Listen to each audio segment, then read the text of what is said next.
So, I am officially off the Trump train. Last night, on April 6, 2017, Donald Trump launched a strike against a Syrian airbase. He fired 59 Tomahawk missiles at that base. The base was said to contain chemical weapons, and this strike was said to be carried out in retaliation for an attack that Assad is alleged to have committed against his own people, in which I believe something like 75 people were killed. Now, of course, as everyone knows, one of the sticking points of Donald Trump's campaign for the presidency, one of the ways in which he distinguished himself from the conventional, boring, warmongering neoconservative types, is that he had repeatedly said, rather clearly, unambiguously, and stridently, that he had no desire to pursue any sort of military intervention in Syria, that although Bashar al-Assad, the dictator there, certainly was no angel or no saint, he was nevertheless someone who, let's say, kept the peace in Syria, because the situation there had been is highly unstable. There's a civil war going on.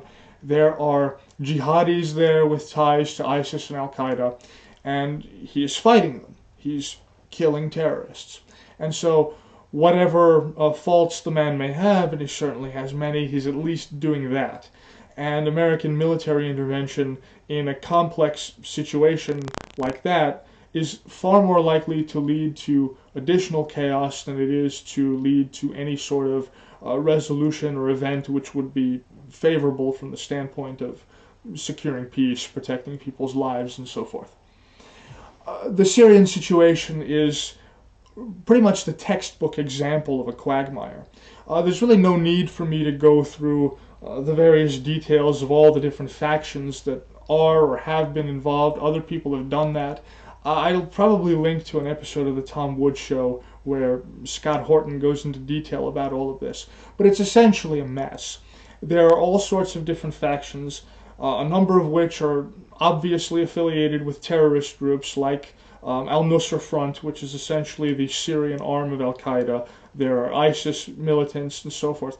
It's a terrible mess. No one knows who it is that's quote unquote good guy. No one knows who the bad guys are. It's a mess. And given that it's such a mess, any intervention is far more likely to produce harmful or even devastating consequences than it is to lead to anything positive. Trump, during his campaign, seemed at least instinctively to realize this and said as much. But his actions last night contradict that. So the question now is, will the military strike that he initiated then escalate into something more serious? Now, while it's not a foregone conclusion that it will, by the nature of things, these sorts of things just tend to escalate, always. And so it's a fairly safe bet that that is what will happen, that the war drums will be beaten louder, that things will step up and get worse. And as many people have already said, this is a betrayal. This is a blatant going back on a major campaign promise. There are plenty of people who, when given the choice between Hillary Clinton and Donald Trump, decided that they would prefer Trump, despite his faults, for the simple reason that Hillary was very likely to initiate some sort of enormous, costly, unnecessary, and horrific war, possibly even World War III. And Trump seems to be doing now exactly what the neocons had wanted to do in Syria all along. When one looks at his foreign policy advisors, one doesn't see very much that is encouraging. I mentioned this a while ago when I did a video about Trump's cabinet picks, and although some things have changed, he still has an enormous, overwhelming preponderance of neoconservatives in the foreign policy ranks. And so one really shouldn't expect anything good to come from that. So I won't attempt to hide my disappointment. I wasn't expecting any sort of libertarian revolution, but I at least hoped that Trump would do a few good things, one of those a major one, being that he would stay out of the war in Syria. And he hasn't done that, and it's very likely, although not certain at this stage, to escalate. Now, of course, what's being said is that Assad is responsible for an attack on his own people, that he used chemical weapons, killed a number of them. All sorts of video was shown of suffering and incapacitated children, and that sort of thing. Now, it should be said that there hasn't been any time to ask any critical questions or investigate anything about the nature of these claims to determine whether or not they're true. We don't even know if the video being presented really is from the time that it's alleged to be from. We don't know if it's really Assad that's behind the chemical attack, or ISIS, or some other group of jihadis within Syria, the so-called rebels. We don't know who's behind the attack. It's just that the intelligence agencies have asserted that he is, and we are expected, like lemmings, to simply take their word for it. Now, I do not know how any intelligent, self-aware person with any sort of memory of the past can possibly do such a thing. After all, remember, it was the same intelligence agencies who asserted stridently, who claimed over and over that there was no doubt whatsoever that they had incontrovertible evidence that Saddam Hussein had weapons of mass destruction. And we all know how that turned out. Now, there were a number of rogue dissenters, people like Scott Ritter, who said that Saddam Hussein had gotten rid of the very last traces of any weapons of mass destruction that he may have had by 1995 at the absolute latest. And so all of these claims had been trumped up. But voices like his, in the hysteria and the fervor at the time, were drowned out, and so we had the horrific mess, the horrific quagmire that is Iraq. And that seems to be happening again. The war drums are beating furiously, the propaganda blitz is in full swing, and there is no time to ask any questions because everyone is insisting that action must be taken immediately. That they are so sure that atrocities are going on in Syria, that Assad is responsible for them, and all the rest of it, and that action must be taken immediately, so that if anyone pauses to ask questions, they say that that will simply give more time for the atrocities that are alleged to be going on to continue. We've all heard this story before, so pardon me if I'm just a little bit skeptical. Intelligence agencies, after all, agencies like the CIA, the NSA, and so forth, their job, essentially, let's be honest, is to lie. Their job is to plant misinformation, to manipulate things, to achieve whatever ends it is that they happen to have in view. Now, there are questions that one could ask regarding the build-up to the Iraq War and the intelligence that informed it. You could ask the question as to whether the Bush administration and the intelligence agencies around it lied deliberately and maliciously, or whether the intelligence they received was simply bad and they had just made an honest mistake.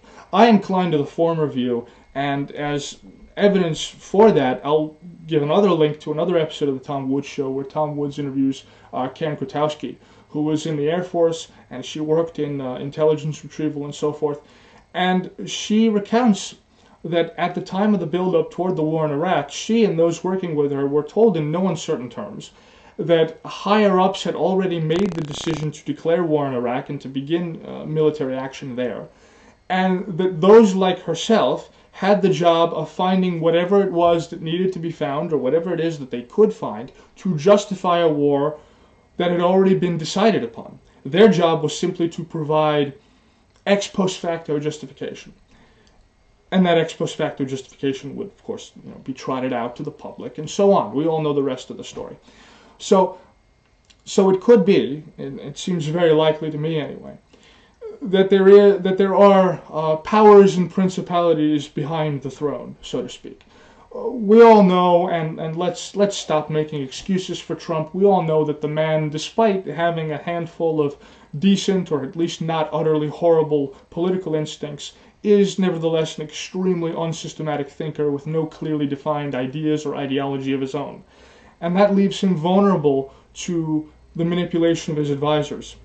And so if his advisors decide upon a certain course of action and Trump happens to trust those advisors, he will essentially do as they tell him to do. He will do as they bid him to do. And of course, as I mentioned, many of his foreign policy advisors are out-and-out neocons. McMaster, the man who replaced Flynn, neocon. He's got a tremendous amount of really hardline Zionists in the administration. His ambassador to Israel, for instance, David Friedman, not to be confused with David Friedman, the economist and son of Milton Friedman, this is another man whose name happens to also be David Friedman, is an extreme Zionist who is out there even by Israeli standards. He is to the right even of the Israeli far right. His position on the Palestinians essentially, and I'm simplifying a bit, but essentially it comes down to fuck them, bomb them all, wipe them out, who cares?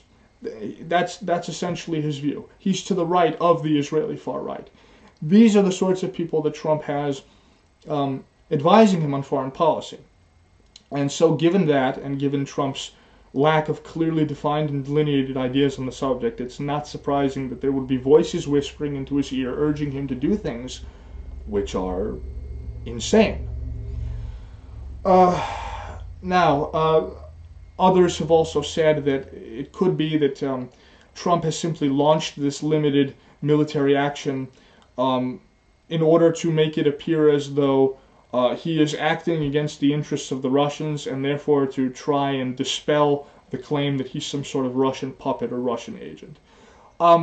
I really don't care whether or not this is true. The fact of the matter is, it doesn't exonerate him for this reckless and insane action. That's the first point to make. The second point to make is that even if that is what he's thinking, that plan is extremely unlikely to be ineffective. You must remember that the people who oppose Trump are, for the most part, hardline leftists. These are people who are not reasonable, to put it mildly. They are people who believe sincerely that Trump is the second incarnation of Hitler, and they will never be placated no matter what Trump does. They will never be won over to his side, and so to attempt to win them over really, quite frankly, is a waste of time. So I would hope that that wasn't his calculation, but if it is, he's acting extremely short-sightedly and idiotically. There have also been a lot of people, trying to pass the buck to his advisors. And although, as I said, Trump really has no ideas of his own on the subject, and so he's very likely to listen to what his advisors tell him, he does nevertheless bear some responsibility for this. So let's not exonerate him. Let's not acquit him immediately out of some kind of reverence for him. This is a stupid move. This is a mistake.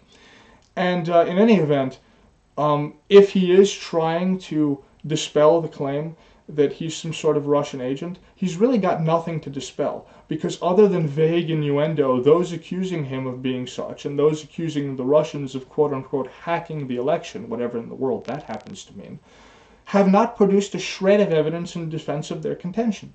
They've produced nothing.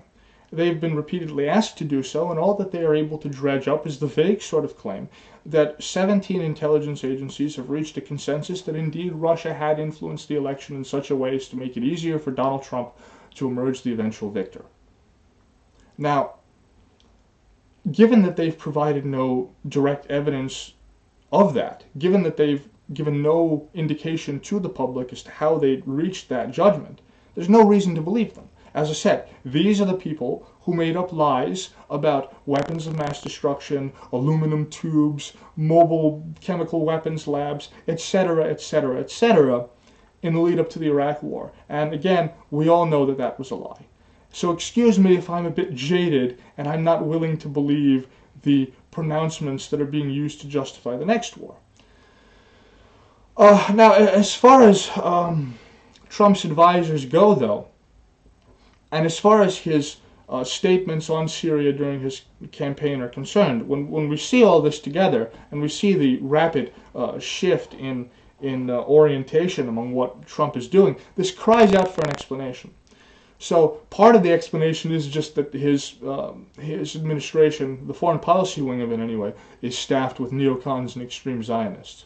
But there is another aspect, and some have talked about this, and this is quite interesting, is that just a few days ago, Steve Bannon, whom is one of the few aspects of the Trump administration that really encourages me in any significant respect. He's one of the few aspects of that whole team that has any salient, redeeming qualities.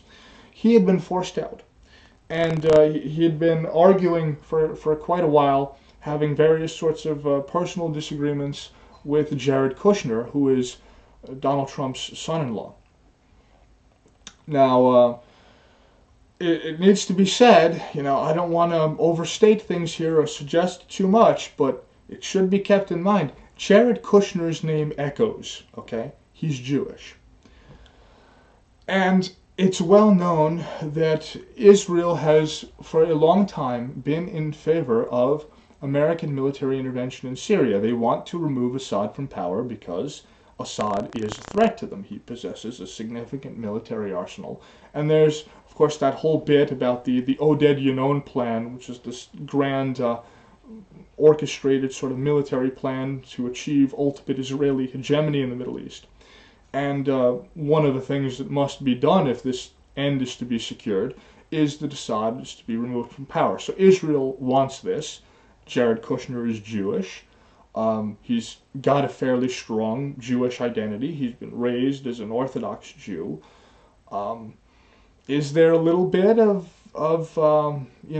ethnic interest playing into this in addition to all the nepotism? Yeah, I think so. I think it's certainly reasonable to claim so. So that's one thing. Jared Kushner's name echoes. And now that Bannon, who's been against intervention in Syria, has been ousted, Kushner is the one whispering in Trump's ear. And Kushner is not going to be fired because he is Donald Trump's son-in-law. And Trump is loyal almost to a fault to family. Kushner himself, by the way, and let me do a short additional digression about him. He's something of an interesting character. His grandparents immigrated to the United States. His father, his grandfather James began sort of their real estate business. His father Charles grew it into an enormous billion-dollar company. But then he got into some legal trouble. Charles Kushner did. He was under investigation for some sort of vague skullduggery, some sort of bad or frowned upon business practices in New Jersey. He was a New Jersey real estate developer. And it was found that Charles Kushner had hired a group of prostitutes to approach a number of the witnesses that were set to testify during his trial. The plan was to compromise those witnesses, have them be deemed untrustworthy, and therefore make it easy, presumably, for Kushner to get off or get away from whatever it was that he was being accused of. He was caught trying to do this and was, sent to prison, punished, etc. At that point, Jared Kushner took over his father's business. And now I mention all of this because Kushner is like a lot of people in their 30s or younger who have inherited money and who are wealthy, in that the culture in which he hangs around, the sort of circles that he mingles in, are comprised of people who are this odd mix of hipster and sort of old school conservative patrician rich person. So, and that's what Kushner himself is like, and also what Ivanka Trump, his wife, is like. This explains why she has all of these lefty social views that don't really jive very well with the populist and nationalist agenda that her father had at least ostensibly been promoting. She believes in things like the wage gap, for God's sake. I mean, she thinks that that's a real thing. So yeah, that's sort of who Kushner is, and his family for a long time had been prominent donors to and supporters of the Democratic Party. They had been political leftists, as many Jews in America, whether prominent or not, have been. In fact, during Hillary Clinton's 2000 Senate campaign, Charles Kushner gave the largest donation that was given to her campaign at the time. I believe he donated something like $700,000, quite a substantial amount of money. So the Kushners have connections to Democrats. There's also the Jewish bit, and therefore the Zionism angle, and I think it all ties in. So I think, at least for now, pending the emergence of additional facts in the future, we at least have a plausible explanation for what is going on there. But yeah, as I said, this is horrific. This is unconscionable. I do not support Trump's action in any way. I see the probability of things escalating to something worse and possibly even something truly ghastly as being enormous. So I can't say that I'm in favor of this. And this isn't just sort of a minor thing. This isn't like a little thing that perhaps can be forgiven because Trump is in a hostile environment where he must contend with an establishment which opposes him tooth and nail. This is a big deal. Foreign policy is important. It was the major, real distinguishing mark between himself and Hillary Clinton. The truly important thing that made him seem to people who had been generally jaded by politics as very definitely the lesser of two evils between the two of them. And he seems to have, well, he has gone back on that. And so yeah, I think we can just flat out say it at this point. It's likely that those who supported him have been betrayed. He's fallen prey to the neocons. It's interesting because observing what is going on in the Trump administration now and what has been going on concerning the neocons and their jostling into positions of power within his administration, one is reminded of what happened during the Reagan years. Now, Reagan's story, the story of his rise and his presidency even, mirrors in many respects Trump's own story. So you see, starting in about the 1970s, there emerged as a nascent political force in America something that you might call the New Right. This is not to be confused with the French New Right, by the way, which is a totally different thing. This American New Right, with its leading figures being people like Richard Viguerie, Phyllis Schlafly, Howard Phillips, and so on. Schlafly being a prominent conservative activist who died, I believe, back in October, sort of a paleocon, American family values, protectionist, nationalist kind of person. Howard Phillips eventually went on to found the Constitution Party. These sort of people formed the core of the American New Right in the 70s. And in many ways, this movement was a reaction to the Civil Rights Movement. The prominent issues that the New Right took up, the things that it opposed, were primarily things like busing, affirmative action, and then, of course, abortion. And so it emerged as this force for conservative, white, Christian, middle America. Very nationalistic, very protectionist, very America first. This group was disorganized. Many of its opinions were held in a vague and unsystematic way, but in a way that nevertheless touched something within people and affected them, and appealed to a significant number of people on a visceral level. And as discontent with the coastal elites in places like New York and California, both within the Democratic Party and the Republican Party, began to grow, as disaffection and anger at these sort of hoity-toity patrician elitists, people like William F. Buckley, who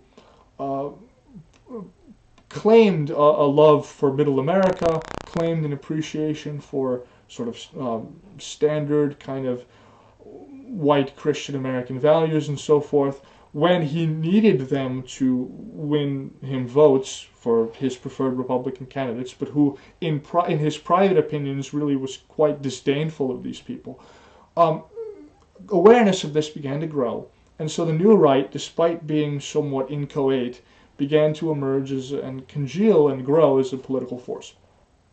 Finally, going into the 80s, it had gotten big enough and amassed enough support behind itself to bring Ronald Reagan into the White House. The trouble is, many of these New Right publications stepped back from issuing any kind of full-throated endorsement of Reagan. And the major reason that they did this was that he chose George H.W. Bush as his running mate, who was, of course, at that time, the quintessential establishment Republican. And the worry was that with people like Bush in his inner circle, Reagan would very soon be compromised by neocons who would, in pursuit of their career interests and ideological goals, worm their way into his administration and undo and eliminate any possible anti-establishment tincture that the whole thing might have had. And that really was more or less what had happened. David Stockman, who was an economic advisor to Reagan, recounts a lot of this in his book, The Triumph of Politics. And it essentially talks about the forces that brought Reagan to power becoming complacent and allowing themselves to be co-opted by these Machiavellian neoconservative careerists who were really only out for themselves. And history seems to be repeating itself. That is what we see happening in the Trump administration. He's surrounded by neocons like Flynn formerly and now McMaster, people like Paul Ryan, like Nikki Haley, people who did not endorse him, who did not care for him, who showed him no support, who actively opposed him in many cases. You even have John McCain and Lindsey Graham, those perennial chicken hawks, well, not John McCain, but Lindsey Graham certainly. These perennial sort of warmongers praising him for his action now. And so, yeah, it seems like Trump has been compromised. So he's essentially taken the one thing that more than anything else distinguished himself from Hillary Clinton and pissed it away. And it's very likely that things will escalate. So, yeah, I'm off the Trump train. I'm not going to make excuses for him. And besides, I mean, the whole situation in Syria looks fishy anyway. Not only is it a quagmire, not only is it a mess, not only is Assad fighting against terrorists, and not only do we not really clearly know whether he really was behind the chemical attack there or not, we also know that Assad had been accused of that sort of thing in the past, and that investigations conducted by the United Nations had determined, for example, in 2013, that he was not guilty of any such thing, and that those who had unleashed a chemical attack on civilians at that time were the so-called rebels, the people against whom Assad was fighting. In 2014, we know, according to a State Department, a U.S. State Department investigation, that Assad had gotten rid of all his chemical weapons. Now, it could be that Assad is just really sly and outsmarted everyone, but isn't it odd that whenever these tin pot dictators in the Middle East happen to be accused of hoarding weapons of mass destruction, that they're always claimed to be hoarding them after having been subjected to multiple investigations and searches for chemical weapons, thereby always suggesting that these people invariably happen to outsmart every team of investigators that always happens to come upon them. Isn't this convenient? Again, I'm sorry if I'm skeptical here. This seems like patent nonsense to me, and I'm certainly not about to believe it without very strong evidence presented to me that that is in fact what is going on. So yeah. And besides, I mean, look at the situation in Syria. Assad is winning the war. He's actually had a fair amount of success in pushing back ISIS and these other jihadists, these other interlopers, these terrorists.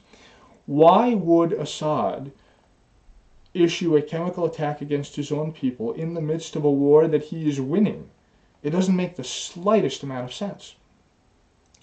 Now, I'm not saying that there was a false flag or anything of that sort, but I am, because I frankly don't know. The facts haven't come out, and it's far too early to say at this juncture.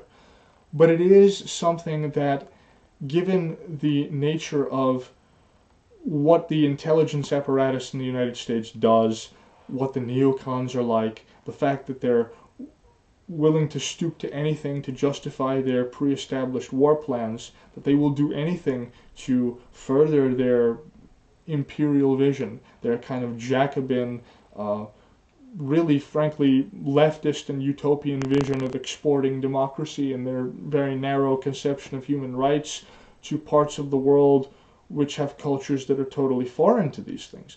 Given all of that, this really shouldn't be believed. We should not take this story at face value. It doesn't mean that Assad didn't issue a chemical attack. He well might have. It just doesn't seem at all likely to me that he did on the face of it.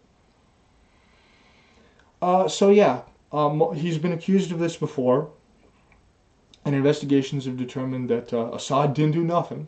So maybe that's true again this time. We just don't know. But in any case, is it really any of our business to be involved in Syria? Is it the place of the U.S. military to go on these human rights crusades? I don't think so. I think that the whole endeavor is hopelessly utopian and really has nothing to do with the pragmatic, prudent vision of the world, and that the sort of Weltanschauung rooted in a respect for human limitation or even human depravity that is supposed to be at the center of conservatism. So neocons, with their ideas about human rights and spreading them around the world by force, don't resemble anything like conservatives or anything that deserves to be called conservatives. These people are just leftist interlopers, frankly. And it is dispiriting to see that they have attained such a powerful vice grip on the Trump administration, and so soon. Now, whether it's Kushner that's whispering into Trump's ear, and whether he's got Zionist sympathies and is really pushing Trump to do what he's doing in defense of Israeli interests, or whether there's something additional or deeper going on, it doesn't really matter. The fact is, Trump, by doing this and by risking escalation, which I think is likely to come, is running the risk of making himself into yet another George W. Bush. And we don't need that. So I can't support this. I'm off the Trump train. Enough is enough. And I'll just say as a final comment that the last video I uploaded, which featured those clips from the British TV show Black Mirror, that showed that kind of raunchy, irreverent cartoon character that went around cursing and insulting everyone, and essentially attacking politicians and establishing himself as a political candidate. That episode ends with Waldo, that cartoon bear in those clips, essentially having been co-opted by the establishment and managed and sort of neutered as made into a mainstream symbol. That he's been co-opted and he's been made to serve the interests of the groups whom the person representing him, the creator, originally opposed. And so when I said that episode of Black Mirror seemed to predict the rise of Donald Trump, I have to say it's starting to look like the show made an even better prediction than I thought it made. And that's all I have to say about that. So I'm done with Trump. I think I'm just about finished with that. I didn't want any wars, and we're going to have them. So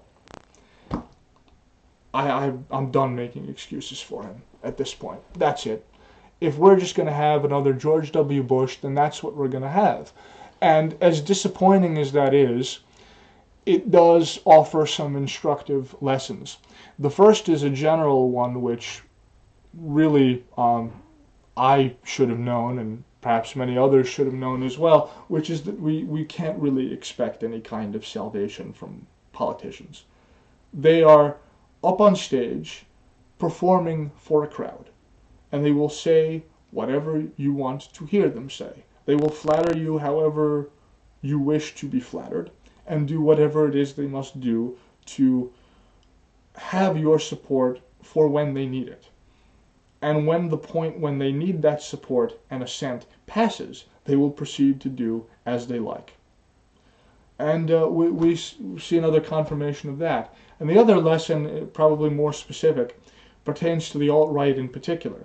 Now, people on the alt-right have been doing a jig, really, just celebrating exultantly about the fact that they had memed Trump into the White House, or that things had reached a boil where someone like him, who at least inchoately and unsystematically, but nevertheless in a way that was palpable and effective, espoused at least some of the ideas in a reduced and watered down form that the alt-right was in favor of in a much more hardcore fashion.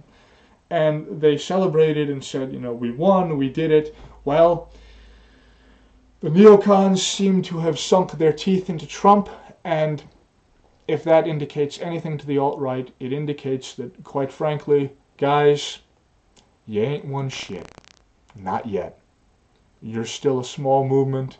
You're a bunch of guys making memes on the internet. And though you've been growing, you've really gotten ahead of yourselves, and it seems, especially if this situation is going to escalate, it seems as if you've been drinking your own Kool-Aid. So if this event shows anything, it's that we need to be wary. We need to maintain perennial skepticism of politicians. And as things proceed in the West, it is becoming increasingly clear that we may be forced by necessity, if not by anything else, into adopting a kind of Benedict option in order to preserve any of those things about the West which are worth preserving. The things that I discussed in a video I made, like the video I made called The Coming Fracture, where I talked about all these sort of events that are kind of coming to a boil and that may result in a kind of dissolution or fracturing among the United States, a sort of breakup, a period of chaos, and that sort of thing. That seems to be coming, and there seems to be nothing that will stop it. Trump has all sorts of spending plans. The debt will not be cut. Spending will not be cut. We're still headed for a debt crisis. We're still headed for all these things, and there seems to be really no significant indication that anything is going to be done to reverse them. I don't mean to black pill you guys, but that's just what it's looking like to me. And like I said, I'm not going to make excuses for this guy. He seemed better than Hillary, and to that extent I was a supporter. But really, if this is going to continue, I have to get off. I have to get off the Trump train. I'm done with this. Do not look to politicians or people who make a show of their not being politicians in order to win your political support to bring you what you need, to deliver you from whatever social problems your society may happen to be in the grip of. Ultimately, these things are your responsibility. And if recent events teach us anything, it's that. So, I'll just say it. Yeah, I was fooled, and probably a lot of people are. And people like us then should take the opportunity to eat some humble pie and reassess. But if things keep going this way, Trump is basically dead to me. And I think that needs to be flatly acknowledged. Whether it's the neocons that are to be blamed for pushing him there, or whether Trump himself bears responsibility for it. And I think that the real answer is that it's a measure of both. So that's all I have to say about that. Thank you for listening.